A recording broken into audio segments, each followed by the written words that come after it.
네, 투자공식 시청자 여러분 안녕하십니까? 이제 오늘 저희 시작 세 번째 순서로 오늘 저희가 이제 여러분들께서 굉장히 관심 많으신 또 올해 사실 어떻게 보면 이제 하반기에는 가장 핫했던 섹터죠. 바이오 얘기를 좀 자세하게 해 보도록 하겠습니다. 그리고 이제 연말 다 돼가고 있기 때문에 내년도 바이오 투자 전략 이런 부분들까지도 좀 말씀을 들어보는 시간을 가져보도록 하겠습니다. 오늘 저희가 모신 바이오 전문가는요, 인풀바이오 이혜진 대표님입니다. 뭐 유튜브나 각종 방송이나 뭐 칼럼이나 등등등 다양한 어떤 미디어를 통해서 이 바이오 관련돼서 적극적으로 이제 대한민국이 바이오로 주식에 투자를 할 때가 됐다 이렇게 설파를 하고 계시는 분 중에 한 분이시고요.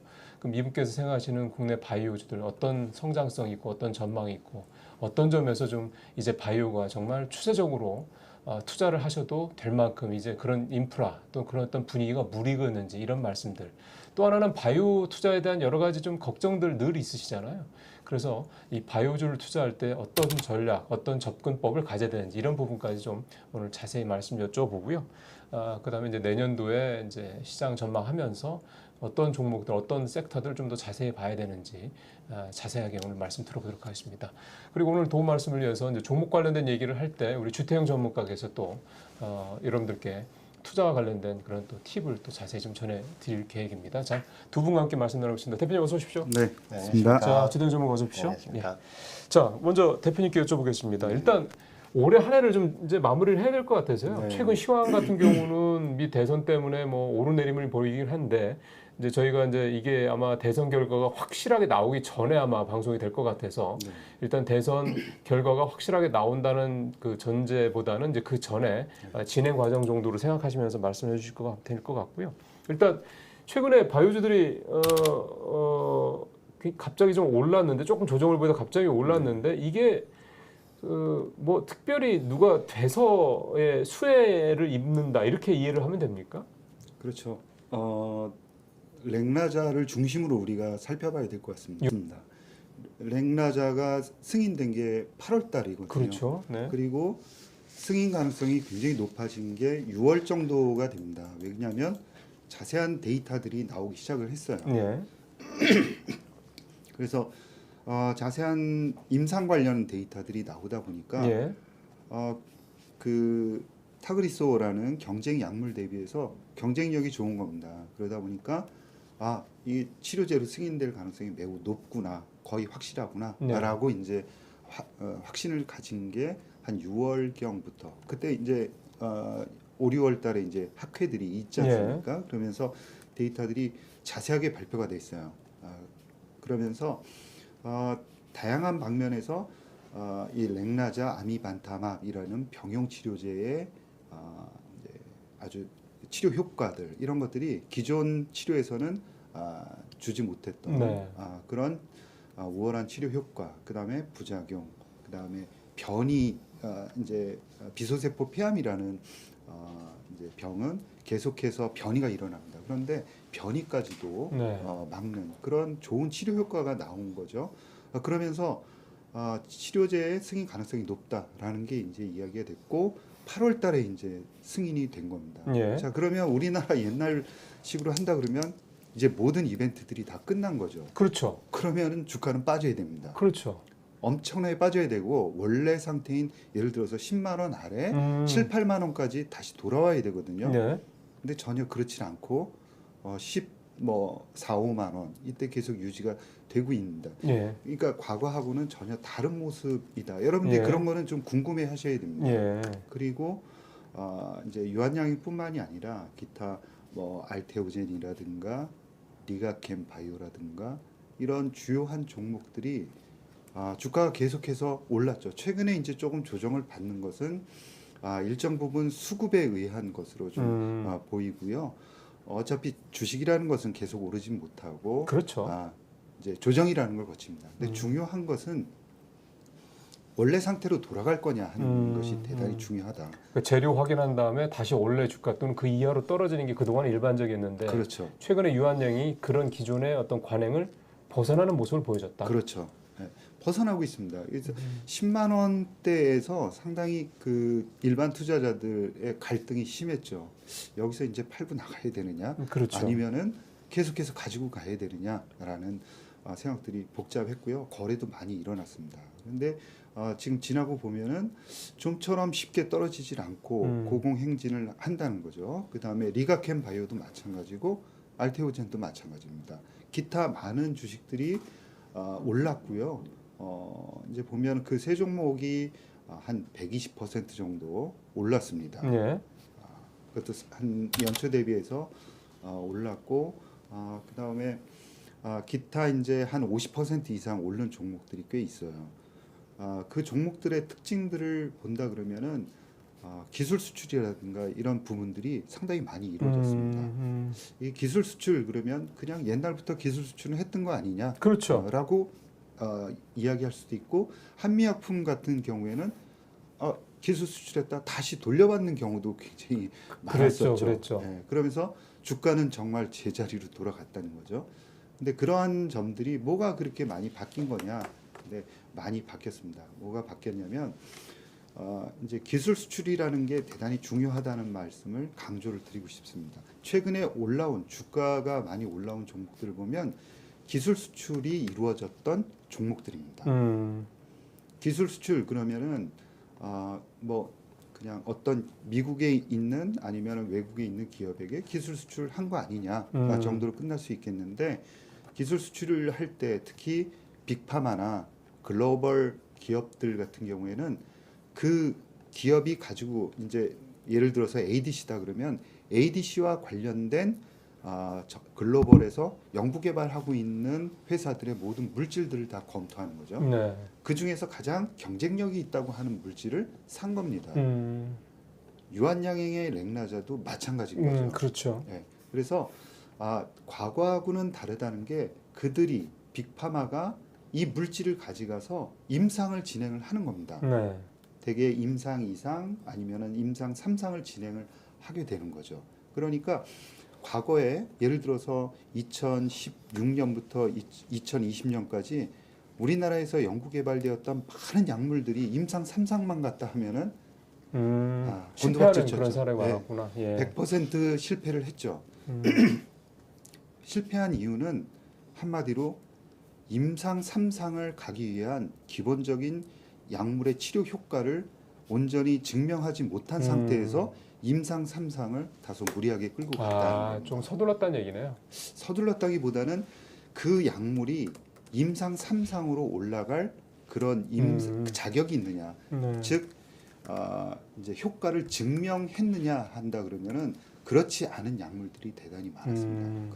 그리고 나서는 번번이 올라가서 실패를 했던 거죠. 그런데 최근에 임상 3상가는 유한양의 사례를 보면은 글로벌 존슨앤존슨이라는 글로벌 회사가 사갔습니다. 그리고 그 물질은 아까 말씀드린 대로 글로벌리 인정받을 수 있는 그런 기술 경쟁력을 다 검토해서 가져간 거죠. 그리고 임상 자체를 누가 했냐면 빅파마가 직접 한 거고. 직접 한 겁니다. 그 자회사 얀센이 한 건데요. 그러다 보니까 과거에는 국내 기업의 임상 성공 확률이라는 게 있습니다.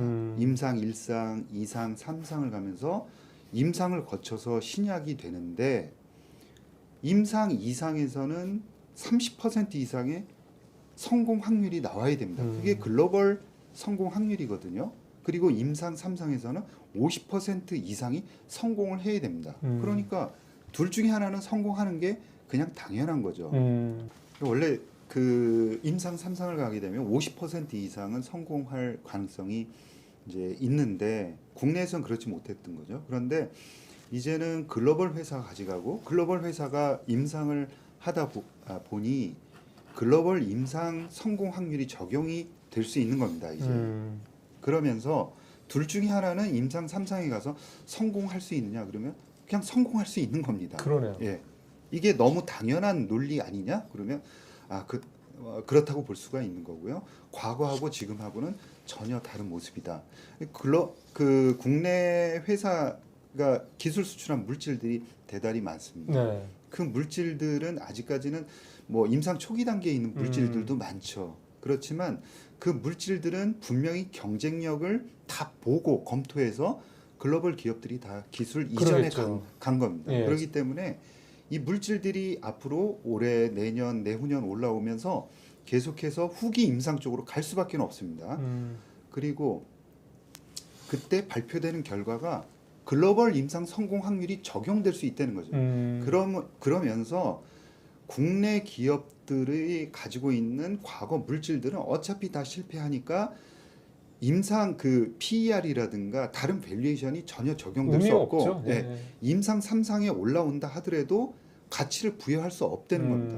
몇 퍼센트의 임상 성공 확률을 도대체 너희한테 부여할 수 있느냐라는 질문을 하는 거죠. 그러다가 금리라든가 다른 그 아주 우려되는 변수가 나오기만 하면 급락을 할 수밖에 없는. 어차피 이거는 성공 확률이 떨어진다는 걸 다 알고 있었던 거죠. 그런데 지금은 다르다는 겁니다.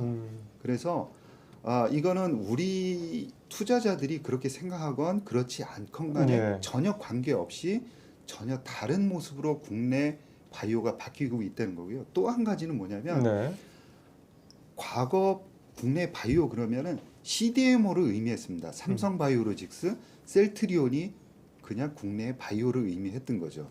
그런데 지금은 다양한 모달리티, 즉 기술들이 나오면서 그 전체 기술들에 대해서 아주 중요한 글로벌리 기술 트렌드를 이끌어가고 있는 그런 중요한 기술들에 대해서 국내 기업들이 내세울 만한 그런 성과들을 지금 보이고 있다는 거예요. 리가캠 바이오도 마찬가지고요.